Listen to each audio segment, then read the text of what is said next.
Hi സുഹൃത്തുക്കളെ, ഇത് വളരെ വെരി ഇമ്പോർട്ടൻ്റ് ആയിട്ടുള്ള ഒരു വീഡിയോ ആണ്. ടോട്ടലി ഡിഫറൻ്റ് ആണ്. അപ്പോൾ ഇവിടെ നമുക്ക് ഇവിടെ ജൂപ്പിറ്റർ, അതായത് നമ്മുടെ ഗുരു എങ്ങനെ നെഗറ്റീവ് ആകുന്നു. ഗുരു എന്ന് പറഞ്ഞു കഴിഞ്ഞാൽ വടക്ക് പടിഞ്ഞാറ് ഡയറക്ഷൻ, ഈശാനകോണം എന്ന് പറയാം. അപ്പോൾ ഈശാനകോണം എന്ന് പറഞ്ഞാൽ അവിടെ ഈശ്വരൻ അധിവസിക്കുക എന്നുള്ളതാണ് മനസ്സിലാക്കേണ്ടത്. അപ്പോൾ ഇതിനകത്ത് നോക്കിക്കഴിഞ്ഞാൽ അവിടെ ചെറിയൊരു സ്റ്റോറി പറയാം. കാലപുരുഷൻ എന്ന് പറയുന്ന ഒരു സങ്കല്പം എങ്ങനെ ഉണ്ടായി എന്നുള്ളത് അത് കഴിയുമ്പോൾ നിങ്ങൾക്കത് മനസ്സിലാവും. കാലപുരുഷൻ ഉണ്ടായത് ഒരു ദിവസം ശിവനും അനകാസുരനും തമ്മിൽ യുദ്ധമുണ്ടായി. പൊരിഞ്ഞ യുദ്ധം, ഏറ്റുമുട്ടൽ, ഏറ്റൊടിയിൽ ഇവരുടെ രണ്ടുപേരുടെയും കൂടെ വിയർപ്പ് തുള്ളികൾ ഭൂമിയിൽ വീണ് അതിൽ നിന്ന് അജാനബാഹുവായിട്ടുള്ള ഒരു രൂപം ഉണ്ടായി. അതാണ് കാലപുരുഷൻ. അപ്പം ഈ കാലപുരുഷൻ നിൽക്കുന്ന നിപ്പിൽ വളർന്ന് വലുതായിക്കൊണ്ടിരുന്നു. ഉടനെ നമുക്ക് ഇവിടെ രാക്ഷസനും അറിഞ്ഞുകൂടാ, ദേവന്മാർക്കും അറിഞ്ഞുകൂടാ. ഈ രണ്ടുപേരും പേടിച്ചു, രാക്ഷസനും പേടിച്ചു, ദേവനും പേടിച്ചു. എന്താണ് ഈ രൂപം? ഏറ്റവും ഈ രൂപം, ഈ ആൾക്കാരെല്ലാം നേരെ ഓടി ബ്രഹ്മാവിൻ്റെ അടുത്തേക്ക് ഓടി. അപ്പോൾ ഈ രൂപവും അവിടെ രാക്ഷസ രൂപം അപ്പോൾ ഭൂമി നിപ്പി വളർന്നുകൊണ്ടിരിക്കുന്നു. അപ്പം പോയിട്ട് ബ്രഹ്മാവിൽ തലയർപ്പിക്കുന്നു. അപ്പോൾ ആ ബ്രഹ്മാവിൻ്റെ അടുത്ത് തലയർപ്പിക്കുന്ന ഒരു സമയത്ത് ആ ഒരു തലയുടെ ഒരു ഭാഗമുണ്ട്. ആ ഭാഗമാണ് ഈ പറയുന്ന ഈശാനകോണം എന്ന് പറഞ്ഞ ഒരു ദൈവത്തിൻ്റെ തലയാണെന്ന് മനസ്സിലാക്കുക. ഏറ്റവും ഈ വാസ്തുപുരുഷൻ ജീവിച്ചിരുന്നു കഴിഞ്ഞാൽ ഭൂമി മുഴുവൻ തിന്നു തീർക്കുമെന്ന് മനസ്സിലായി. അങ്ങനെ ബ്രഹ്മാവിൻ്റെ സാമന്തപുത്രനായിട്ട് അംഗീകരിച്ചുകൊണ്ട് തന്നെ ഈ ഒരു രൂപത്തെ ഭൂമിയിലേക്ക് ചവിട്ടി ഞെരിച്ച് ഈ പറയുന്ന രാക്ഷസനും ദേവന്മാരും കൂടെ ചവിട്ടി മെതിച്ചു. അപ്പം ഇനി എന്താണ് ഞാൻ ഇങ്ങനെ നിന്നാണ് എന്താണ് കഴിക്കേണ്ടത്? അപ്പം അവിടെ ഒരു വരം കൊടുത്തു, നീ നമ്മുടെ ഭൂമിയുടെ പ്രകൃതിയുടെ നിയമത്തിന് തെറ്റിച്ച് ആ നിയമത്തിന് എഗനിസ്റ്റായിട്ട് നിൽക്കുന്ന ആൾക്കാരപ്പം അങ്ങനെ റോങ് ആയിട്ടുള്ള വാസ്തുവിൻ്റെ നിയമങ്ങളൊക്കെ തെറ്റിച്ച് വീട് വെക്കുന്ന അവരെ നിങ്ങൾക്ക് ഭക്ഷണമാക്കാമെന്ന് പറഞ്ഞാൽ അവരുടെ ആയിട്ടുള്ള എനർജി, പല ക്രിയേറ്റിവിറ്റിയായിട്ടുള്ള കഴിവ്, അല്ലെന്നേരി അവർക്കുള്ള റിലേറ്റഡ് ആയിട്ടുള്ള പല കഴിവുകളും ആ ഒരു ക്രിയേറ്റിവിറ്റിയുടെ കഴിവ് കാര്യങ്ങളെ എല്ലാം അവിടെ നശിച്ചു പോവുക. അപ്പം വിട്ടുമാറാത്ത അസുഖങ്ങൾ. അപ്പോൾ ഇതിനകത്ത് ഓരോ ഡയറക്ഷനിലും മനുഷ്യർക്ക് ഉണ്ടാകാൻ സാധ്യതയുള്ള അസുഖങ്ങൾ, ബാക്കി റിലേറ്റഡ് ആയിട്ടുള്ള കാര്യങ്ങളൊക്കെ ഇനിയും വരുന്ന വീഡിയോയിൽ പറയുന്നുണ്ട്. അപ്പം ഈ ഗുരു എങ്ങനെ നെഗറ്റീവ് ആകുന്നു എന്നുള്ളതാണ് നമ്മളിവിടെ നോക്കുന്നത്. ഗുരു എന്ന് പറഞ്ഞു കഴിഞ്ഞാൽ ഈ പറഞ്ഞ ജൂപ്പിറ്റർ. അപ്പം ഈ ഒരു ഡയറക്ഷൻ എന്ന് പറഞ്ഞു കഴിഞ്ഞാൽ ഡയറക്ഷൻ വന്ന ഈശാനകോണം എന്ന് പറയും. അപ്പോൾ ഈശാനകോണിൻ്റെ ഈ ഡയറക്ഷൻ കൊണ്ട് ഒരു ടോയ്ലറ്റ് വെക്കുക എന്ന് പറഞ്ഞാൽ ഒരു ദൈവത്തിൻ്റെ വായിലെ അല്ലെ കൊണ്ട് മലിനമിടുക, അല്ലെ അവിടെ എന്ന് പറഞ്ഞാൽ അവിടെ മലിനം. അപ്പം ജൂപ്പിറ്റർ നെഗറ്റീവായി. അപ്പം നമുക്ക് പല രീതിയിലുള്ള അനർത്ഥങ്ങൾ, ആ റിലേറ്റഡ് ആയിട്ടുള്ള പല അസുഖങ്ങൾ, അല്ലെങ്കിൽ നമുക്ക് ക്രിയേറ്റിവിറ്റി ഇല്ല, നമുക്ക് നല്ല തിങ്കിങ് വരത്തില്ല. അപ്പോൾ അങ്ങനെയൊക്കെ ഉള്ള ഒരുപാട് പ്രശ്നങ്ങൾ വരും. അപ്പം ഇങ്ങനെ വന്ന് നമ്മുടെ പല രീതിയിലുള്ള റിലേറ്റഡ് ആയിട്ടുള്ള അസുഖം. അപ്പോൾ ഇതിൻ്റെ വേറെ ഒരു വീഡിയോ ഇതിന് മുമ്പ് ചെയ്തിട്ടുണ്ട്, രാഹുവിൻ്റെ ആയിട്ടുള്ള ഒരു വീഡിയോ, രാഹു എങ്ങനെ നെഗറ്റീവ് ആകുന്നത്. അതായത് ഇതിൻ്റെ നേരെ ഓപ്പോസിറ്റ് ഓടിച്ച് പറയാം, ഇതിൻ്റെ നേരെ ഓപ്പോസിറ്റ് ഡയറക്ഷൻ എന്ന് പറഞ്ഞാൽ രാഹുവാണ്. South west direction. അപ്പോൾ ഈ ഒരു ഡയറക്ഷനിൽ വന്നു കഴിഞ്ഞാൽ ടോയ്ലറ്റ് വന്നാലും രണ്ട് ഡയറക്ഷനിൽ വന്നാലും പ്രശ്നമാണ്. അപ്പോൾ ഇവിടെ ജൂപ്പിറ്റർ നെഗറ്റീവ് ആവുകയാണ്, അവിടെ രാഹു നെഗറ്റീവ് ആവുക. അപ്പോൾ ഈ 9 ഗ്രഹങ്ങൾ നമ്മളെ ഇതിൽ നിന്ന് ഭരിക്കുന്നുണ്ടെന്ന് മനസ്സിലാക്കുക. അപ്പോൾ ഇത് ഏത് വന്നാലും പ്രശ്നമാണ് അവിടെ ഈ ടോയ്ലറ്റ്. അതുകൊണ്ട് ഇതൊക്കെ എന്ന് പറഞ്ഞാൽ വളരെ മീൻസ് പക്വതയോട് കൂടി കാര്യങ്ങൾ ചെയ്ത് നല്ല രീതിയിൽ പ്രോപ്പറായിട്ട് വാസ്തു നോക്കി ചെയ്തില്ലെന്നതിൽ ഭയങ്കര പ്രശ്നമാണ്. പ്രത്യേകിച്ച് പ്ലോട്ട് തിരിക്കുമ്പോഴും പ്ലോട്ടിൻ്റെ ലൊക്കേഷൻ ചെയ്യുമ്പോഴും അതിൻ്റെ ഇതെടുക്കുമ്പോഴും ഏതൊക്കെ അതിൻ്റെ ആംഗിൾ അത് കണപ്പ് തിരിക്കുക എന്ന് പറയാം. അപ്പോൾ അങ്ങനെയൊക്കെ ചെയ്യുമ്പോഴൊക്കെ എന്ന് പറഞ്ഞാൽ വാസ്തുവിൻ്റെ ആയിട്ടുള്ള പല പ്രശ്നങ്ങളും അത് കറക്റ്റ് നോക്കിയെടുത്ത് ചെയ്തില്ലെന്നൊരു പ്രശ്നമാണ്. ഈവൻ ഈ ഒരു ജൂപ്പിറ്റർ എന്ന് പറഞ്ഞാൽ ഈ ഒരു ഡയറക്ഷൻ ഒരു CD പോലും പാടില്ല. പക്ഷെ ഈ തെക്ക് പടിഞ്ഞാറല്ല നിരതികോണം എന്ന് പറയുന്ന ആ ഒരു ഡയറക്ഷനിൽ എന്ന് പറഞ്ഞാൽ നിങ്ങൾക്ക് CD വെക്കുന്നതിന് ഒരു പ്രശ്നവുമില്ല. കാരണം രാഹു എപ്പോഴും എക്സ്പാൻഡ് ചെയ്യുകയാണ്, മൾട്ടിപ്ലൈ ആകുകയാണ്. അപ്പോൾ ആ ഒരു സൈഡിൽ CD ഒരു പ്രോബ്ലം അല്ല. പക്ഷേ ഈ ജൂപ്പിറ്ററിൻ്റെ തലയിൽ അല്ലെങ്കിൽ വായിലല്ല തലയിൽ കൊണ്ട് CD വെക്കുക എന്ന് പറഞ്ഞു കഴിഞ്ഞാൽ ഒരു മനുഷ്യൻ്റെ ആയാലും തലയുടെ എല്ലാം മുഖത്ത് കൊണ്ട് CD വെക്കാമോ? ഇല്ല. ഇത് കോമൺ സെൻസ് അല്ലേ? അപ്പോൾ അങ്ങനെയാണ് അത് മനസ്സിലാക്കേണ്ടത്. അപ്പോൾ അതുകൊണ്ട് ഹെവി കൺസ്ട്രക്ഷൻ അപ്പോൾ അങ്ങനെയുള്ള കാര്യങ്ങളൊന്നും ഈ ഒരു ഡയറക്ഷനിൽ പാടില്ല. അപ്പോൾ ഓരോന്നിനും ഓരോ പൊസിഷനുണ്ട്. അപ്പോൾ എല്ലാ കാര്യങ്ങളും അതിൻ്റെ കാരണം ഇതിനകത്തൊരു പിക്ചർ കൊടുത്തിട്ടുണ്ട് ആ ബ്രഹ്മസ്ഥാനം. അപ്പോൾ അതിനകത്ത് നോക്കിക്കഴിഞ്ഞാൽ നിങ്ങൾക്ക് മനസ്സിലാവും ഈ പോസിറ്റീവും നെഗറ്റീവും കൂടെ എങ്ങനെ ഒഴുകുന്നത്. അതായത് ഓപ്പോസിറ്റ് ഡയറക്ഷൻ എന്ന് പറഞ്ഞാൽ രാഹുവിൻ്റെ എനർജിയാണ്. രാഹു എന്ന് പറഞ്ഞാൽ നെഗറ്റീവ് എനർജിയാണ്, ഇങ്ങേ സൈഡ് എന്ന് പറഞ്ഞാൽ പോസിറ്റീവ്, ഗുരുവിൻ്റെ പോസിറ്റീവ് എനർജിയാണ്. പക്ഷെ എന്നിട്ട് രാഹു നെഗറ്റീവ് ആയാലും അവിടുന്ന് നെഗറ്റിവിറ്റി ഇങ്ങോട്ട് വന്ന് ബ്രഹ്മസ്ഥാനവും കടന്ന് ഇപ്പുറത്ത് വന്ന്, അത് സാധാരണക്കാർക്ക് മനസ്സിലാകാൻ വേണ്ടിയാണ് ഞാനത് എഴുതിയേക്കുന്നത്. 225 ഡിഗ്രി അവിടെ കറക്റ്റ്, അവിടെ ഇപ്പുറത്ത് 45 ഡിഗ്രിയാണ്.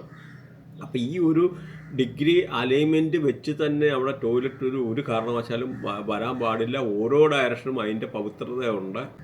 ഇപ്പം നോർത്ത് വെസ്റ്റ് ഡയറക്ഷനിൽ പോലും ഒരു ടോയ്ലറ്റ് വന്നു കഴിഞ്ഞാൽ അവിടുത്തെ ലേഡീസ് ചിലപ്പം വേറെ ആൾക്കാരുടെ, കാരണം അവിടെയൊക്കെ അങ്ങനെയുള്ള ഒരു വന്നു കഴിഞ്ഞാൽ പോലും അവിടെയൊക്കെ എന്ന് പറഞ്ഞാൽ പല രീതിയിലുള്ള അനർത്ഥങ്ങൾ, കാരണം ലേഡീസ് വേറെ ആൾക്കാരോട് ഇറങ്ങിപ്പോകാൻ, അല്ലെ ജെൻസ് കുട്ടികൾ വേറെ ആൾക്കാരുടെ, അപ്പോൾ ആ ഓരോ സ്ഥലത്തിനും അതിൻ്റെതായിട്ടുള്ള പവിത്രതയും കാര്യങ്ങളും ഉണ്ട്. അപ്പോൾ ഓരോ ഡയറക്ഷൻ്റെ ഇമ്പോർട്ടൻസ് മനസ്സിലാക്കുക. ഇവൻ നോർത്ത് നോക്കിക്കഴിഞ്ഞാൽ അവിടെ നോക്കിക്കഴിഞ്ഞാൽ മെർക്കുറിയാണ്, ബുധനാണ് ഭരിക്കുന്നത്. അപ്പോൾ ഇങ്ങനെ ഓരോ സ്ഥലത്തെയും ഓരോ ഡയറക്ഷനിലും ഓരോ ആൾക്കാർ ഭരിക്കുന്ന ഓരോ നമ്മുടെ ഈ പ്ലാനറ്ററി പൊസിഷൻ അനുസരിച്ച്, അതാണ് വാസ്തുവിൻ്റെ ആ പ്രത്യേകത. അപ്പോൾ നിങ്ങൾക്ക് നോക്കുമ്പോഴാണ് ഒരു വാസ്തു നോക്കുമ്പോഴാണ് പ്രോപ്പറായിട്ട് അസ്ട്രോളജി അറിയുന്നതും വാസ്തുവും കൂടെ അറിയുന്നത്. ആ ഒരു അസ്ട്രോ അല്ലെന്നതിൽ ഈ പറഞ്ഞ മാതിരിയുള്ള ഡി എൻ എ അസ്ട്രോ, അത് തന്നെ ഈ വാസ്തു. അപ്പോൾ ആ ഒരു രീതിയിലുള്ള കൺസൾട്ടേഷൻ വെച്ചിട്ട് കാര്യങ്ങൾ ചെയ്യുക. ഇവൻ വൃത്തിയായിട്ട് അനലൈസ് ചെയ്തിട്ട് വേണം ചെയ്യാൻ. നിങ്ങളുടെ ദശ കാര്യങ്ങളൊക്കെ മാറുന്ന സമയത്തൊക്കെ ആണെന്ന് ഇങ്ങനെയൊക്കെയുള്ള റോങ് ആയിട്ടുള്ള ഡിസിഷൻസ് കാര്യങ്ങളൊക്കെ എടുത്തു കഴിഞ്ഞാൽ നമുക്ക് ജോലിയും കാലത്തില്ല, വീട്ടിൽ പല അനർത്ഥങ്ങൾ, അങ്ങനെ ഇങ്ങനെ പല പ്രശ്നങ്ങൾ ഫാമിലിയിൽ. ഒന്നിൽ ചിലപ്പോൾ ഒരുപാട് പൈസ ഉള്ള വീടായിരിക്കും, അവിടെ കുട്ടികൾ ഒരു വഴിക്ക്, ഭാര്യ ഒരു വഴിക്ക്, ഹസ്ബൻഡ് പറഞ്ഞു കഴിഞ്ഞാൽ കേൾക്കത്തില്ല. അങ്ങനെ പല രീതിയിലുള്ള ജീവിതത്തിൽ പല പ്രശ്നങ്ങളും ഉണ്ടാകാം. അപ്പോൾ അങ്ങനെ ചില ഡയറക്ഷനിൽ ഇപ്പോൾ ടോയ്ലറ്റ് വന്ന തൈറോയ്ഡ്, ക്യാൻസർ, അങ്ങനെ പല രീതിയിലുള്ള പ്രശ്നങ്ങൾ, അല്ലെങ്കിൽ നമ്മുടെ deficiency of the sex pleasure, അല്ലോ ഇങ്ങനെയുള്ള പ്രശ്നങ്ങൾ, അല്ലെങ്കിൽ ഇങ്ങനെയുള്ള പല രീതിയിലുള്ള പ്രശ്നങ്ങളൊക്കെ ഉണ്ടാകാനുള്ള സാധ്യതയുണ്ട്. അപ്പോൾ നമ്മൾ അതുകൊണ്ട് എപ്പോഴും വാസ്തുവിൻ്റെ ആയിട്ടുള്ള ആ ഓരോ കാര്യങ്ങൾ വളരെ ശ്രദ്ധിക്കണം. ഇപ്പോൾ പടിഞ്ഞാറ് ഡയറക്ഷൻ നോക്കിക്കഴിഞ്ഞാൽ അവിടെ ശനിയാണ് ഭരിക്കുന്നത്, അവിടെ ടോയ്ലറ്റ് വന്നാലും പ്രശ്നമാണ്. ജൂപ്പിറ്ററിൻ്റെ കാര്യമാണെന്ന് പറയുന്നതെന്ന് പറഞ്ഞാലും പറയുകയാണ്, പടിഞ്ഞാറ് ഡയറക്ഷനിൽ ഭരിക്കുന്ന ശനിയാണ്, അവിടെ ടോയ്ലറ്റ് വന്നാലും പ്രശ്നമാണ്. അപ്പോൾ അതുകൊണ്ട് നമ്മൾ ഓരോ കാര്യങ്ങളും വളരെ മൈന്യൂട്ടായിട്ട് ചെയ്തിട്ട് ചെയ്യേണ്ടത്. അപ്പോൾ ഇതിനകത്ത് ഒരു ചാർട്ടും കൂടെ കൊടുത്തേക്കാം. അപ്പോൾ ആ ഒരു ഡയറക്ഷൻ്റെ ഓരോ ഡയറക്ഷൻ നിങ്ങൾക്ക് ആർക്കെങ്കിലും പ്രയോജനപ്പെടട്ടെ. അപ്പോൾ എന്തുകൊണ്ടാണ് ഈ ഒരു രീതിയിലുള്ള ഡീപ്പായിട്ട് നോക്കുക, ഇത്രയും ഒരു ഡീറ്റെയിൽഡ് ആയിട്ടുള്ള ഒരാൾ ഒരു വാസ്തുവിൻ്റെ ആയിട്ടുള്ള ഒരു കാര്യങ്ങൾ ഒരു വീഡിയോ ഒന്നും വന്നിട്ടില്ല. കാരണം നമ്മളത് ഡീറ്റെയിൽഡ് ആയിട്ട് ഓരോ കാര്യങ്ങൾ സ്റ്റഡി ചെയ്ത് മീൻസ് അതിന് ചാർട്ട് ഉണ്ടാക്കി എടുത്തിട്ട് ഇതിനകത്ത് കുറേ കാര്യങ്ങൾ കൊടുത്തിട്ടുണ്ട്. അപ്പോൾ ഇതുമായിട്ട് റിലേറ്റഡ് ആയിട്ടുള്ള കണ്ടിന്യൂസ് ആയിട്ടുള്ള വീഡിയോസ് വരുന്നുണ്ട്. നിങ്ങൾക്ക് സബ്സ്ക്രൈബ് ചെയ്ത് കഴിഞ്ഞാൽ കാര്യങ്ങൾ മനസ്സിലാകും. അത് തന്നെയല്ല, നിങ്ങൾ കമൻറ്റ് ചെയ്ത് ഇതുമായിട്ട് റിലേറ്റഡ് ആയിട്ടുള്ള ഒരു കമൻറ്റ് ചെയ്ത് കഴിഞ്ഞാൽ ആ റിലേറ്റഡ് ആയിട്ടുള്ള നമുക്ക് സബ്ജക്റ്റ് ഇൻക്ലൂഡ് ചെയ്തിട്ട് ചെയ്യാനുള്ള ഒരു ഇതുണ്ട്. അപ്പോൾ ഇതുമായിട്ട് ബന്ധപ്പെട്ട കാര്യങ്ങൾ പഠിക്കാനോ എടുക്കാനോ റിലേറ്റഡ് ആയിട്ടുള്ള സബ്ജക്റ്റോ, അല്ലെങ്കിൽ വാസ്തു, ന്യൂമറോളജി, അല്ലെങ്കിൽ ബൃഹനാടി, നക്ഷത്രനാടി, KP അസ്ട്രോളജി, അങ്ങനെ റിലേറ്റഡ് ആയിട്ടുള്ള ഏതെങ്കിലും കോഴ്സ് പഠിക്കാനോ അതുപോലെ കൺസൾട്ടേഷനോ ആവശ്യമുള്ള ആൾക്കാർക്ക് കോൺടാക്ട് ചെയ്യാവുന്നതാണ്. അതുപോലെ ഈ ഓരോ ഗ്രൂപ്പ്, ഇതിനകത്ത് ഗ്രൂപ്പിൻ്റെ ലിങ്ക് ഇങ്ങനെ പഠിക്കാൻ താല്പര്യമുള്ള ആൾക്കാർക്ക് ലിങ്ക് കൊടുത്തിട്ടുണ്ട്. അതിവിടെ ഡിസ്ക്രിപ്ഷൻ ബോക്സിൽ നോക്കിക്കഴിഞ്ഞാൽ ലിങ്ക് ഉണ്ട്. ലിങ്ക് ജോയിൻ ചെയ്ത് കഴിഞ്ഞാൽ കോഴ്സ് സ്റ്റാർട്ട് ചെയ്യുന്നുണ്ട്. അതിനനുസരിച്ച് ആൾക്കാർക്ക് ചേരാൻ എടുക്കാൻ. അതുപോലെ മെഡിക്കൽ അസ്ട്രോളജി ഒക്കെ എന്ന് പറഞ്ഞാൽ ഇവിടെ പല ആൾക്കാരും അറിഞ്ഞുകൂടാ, ചെയ്യുന്നുമില്ല. കാരണം അതൊക്കെ വളരെ വാസ്റ്റായിട്ടുള്ള ഫീൽഡാണ്. കാരണം നമുക്ക് മെഡിക്കലി ഉള്ള ഫിറ്റ്നസ്, മെഡിക്കലായിട്ടുള്ള പല കാര്യങ്ങളും അറിയാനും വെറുതെ ആയിട്ട് നോക്കിക്കഴിഞ്ഞാൽ അറിയാനും എടുക്കാനും ഒക്കെ മനസ്സിലാക്കും. അപ്പോൾ ഈ നമ്മൾ ഇവിടുന്ന് പറയുന്നതെന്ന് പറഞ്ഞാൽ ഈ ഓരോ നമ്മൾ വാസ്തു ഈ പറഞ്ഞ ഇതെല്ലാം വളരെ ഇമ്പോർട്ടൻ്റ് ആണ്. ഈവൻ ന്യൂമറോളജി ആണെങ്കിലും ഒരുപാട് വീഡിയോ ചെയ്തിട്ടുണ്ട്. മൊബൈലിൻ്റെ പ്രശ്നം കൊണ്ട് പോലും പല രീതിയിലുള്ള അസുഖങ്ങളോ കാര്യങ്ങളോ പ്രശ്നങ്ങളോ അല്ലെന്ന രീതിയിൽ ഒരു എന്താ പറഞ്ഞാൽ ഈ സ്റ്റെബിലിറ്റി ഇല്ലായ്മ, അങ്ങനെ പല രീതിയിലുള്ള പ്രശ്നം കാണാം. ഇത് നിങ്ങൾ സബ്സ്ക്രൈബ് ചെയ്ത് കഴിഞ്ഞാൽ അതിൻ്റെ മൊബൈലിൻ്റെ റിലേറ്റഡ് ആയിട്ടുള്ള ഒരുപാട് വീഡിയോ ചെയ്തിട്ടുണ്ട്. അപ്പോൾ ചില നമ്പരൊക്കെ നമ്മുടെ ഈ മൊബൈലിൽ 3 വർഷത്തിൽ കൂടുതൽ യൂസ് ചെയ്ത് കഴിഞ്ഞാൽ നമുക്കുള്ള പല രീതിയിലുള്ള പ്രശ്നങ്ങൾ ഉണ്ടാകുമെന്ന് മനസ്സിലാക്കുക.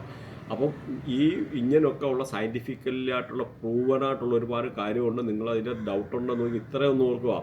നമുക്ക് 360 ഡിഗ്രിയാണ് ഈ വാസ്തുവിനകത്തുള്ളത്. പറയുന്ന അസ്ട്രോളജിക്കകത്തും അതുപോലെ 360 ഡിഗ്രിയാണ്.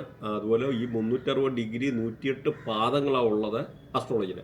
അപ്പം ഇതിനകത്ത് നോക്കിക്കഴിഞ്ഞാൽ നമുക്ക് ഭൂമിയിൽ നിന്ന് സൂര്യനിലോട്ടുള്ള ദൂരം, സൂര്യനിൽ നിന്ന് ചന്ദ്രനിലോട്ടുള്ള, ചന്ദ്രനിൽ നിന്ന് ഭൂമിയിലോട്ടുള്ള ദൂരം, അതിൻ്റെ ടോട്ടൽ ഡയമീറ്ററും പ്രകാശവർഷത്തെ നോക്കിക്കഴിഞ്ഞാൽ 108 ടൈംസ് ഓഫ് ദ പ്ലാനറ്റ് സൈസിൻ്റെ ലെങ്ത് ഇവിടെ നിന്നുള്ള ഡിസ്റ്റൻസ് പ്രകാശവർഷത്തെ. ഇത് നിങ്ങൾ ഗൂഗിളിൽ അടിച്ചു നോക്കുക, ഞാനല്ല പറയുന്നത്, ഗൂഗിളിൽ അടിച്ചു നോക്കി കഴിഞ്ഞാൽ നിങ്ങൾക്ക് മനസ്സിലാവും. അപ്പോൾ അത്ര ഈ ഒരു എനർജി പാസ് ചെയ്യുന്ന ഒരുപാടുള്ള കാര്യങ്ങൾ അത്ര മീൻസ് ഉണ്ട്. ഇവിടെ ഒരു സയൻസ് ഉണ്ട്. അതുപോലെ north pole, south pole, Kailash mountain, ഈജിപ്തിലെ പിരമിഡ്, അങ്ങനെയുള്ള പല കാര്യങ്ങളും ഇത് നോക്കുന്ന 6666 കിലോമീറ്റർ. അപ്പോൾ ഇങ്ങനെയൊക്കെയുള്ള കണക്ക് കോൺട്രാ പ്ലേസ്, അങ്ങനെ ഒരുപാട് കാര്യങ്ങൾ ഇവിടെ പറയാനുണ്ട്.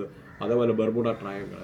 അപ്പോൾ ഇങ്ങനെയൊക്കെയുള്ള ഈ ഈക്വലായിട്ടുള്ള ഡിസ്റ്റൻസ്, കിലോമീറ്റർ കാര്യങ്ങൾ, അല്ലെ കൈലാഷ് മൗണ്ടൻ, ഇതൊക്കെ എങ്ങനെ വന്നു ഈ ഒരു ഡിസ്റ്റൻസും കാര്യങ്ങളും. അപ്പോൾ അത്ര ഒരുപാട് സബ്ജക്റ്റ് റിലേറ്റഡ് ആയിട്ടുള്ള കാര്യങ്ങൾ നമുക്ക് ഡിസ്കസ് ചെയ്യാനും നിങ്ങൾക്ക് അറിയാനും ഉണ്ട് അപ്പോൾ അതുകൊണ്ട് നിങ്ങൾ ഈ ചാനൽ സബ്സ്ക്രൈബ് ചെയ്ത് കഴിഞ്ഞാൽ അതുമായിട്ട് റിലേറ്റഡ് ആയിട്ടുള്ള പുതിയ സബ്ജക്റ്റ് റിലേറ്റഡ് ആയിട്ടുള്ള ഈ ഓരോ 16 ഡയറക്ഷനെ പറ്റി ഡീറ്റെയിൽഡ് ആയിട്ടുള്ള വീഡിയോ വരുന്നുണ്ട്, 16 ഡയറക്ഷൻ. അപ്പോൾ നിങ്ങൾക്ക് അത് അത്തരം കാര്യങ്ങൾ പഠിക്കുകയും ചെയ്യാം. അപ്പം അങ്ങനെയൊക്കെ ഉള്ള താല്പര്യമുള്ള ആൾക്കാർക്ക് അപ്പോൾ ചിലപ്പോൾ ഒരു 10 വീഡിയോ 8 വീഡിയോയെ കാണത്തുള്ളൂ. അപ്പോൾ അതിനകത്ത് ഈ ഒരു മാക്സിമം 16 ഡയറക്ഷൻ കവർ ചെയ്യാൻ നോക്കാം. അതുപോലെ ഈശാനകോണും നിരതികോണും ഇതിന് എങ്ങനെ എനർജി ട്രാൻസ്ഫർ ചെയ്യുന്നു എന്നുള്ള വിശദമായിട്ടുള്ള ഒരു വീഡിയോ ഇതിന് മുമ്പത്തെ ഒരു എപ്പിസോഡുണ്ട്, അതിനകത്ത് പറഞ്ഞിട്ടുണ്ട്. അപ്പോൾ അത് പോയി കണ്ടു കഴിഞ്ഞ് കഴിഞ്ഞാൽ ഡൗട്ടുള്ള കാര്യങ്ങൾ ക്ലിയർ ചെയ്യാം. അപ്പോൾ ക്ലിയർ ആകും. Thanks for watching.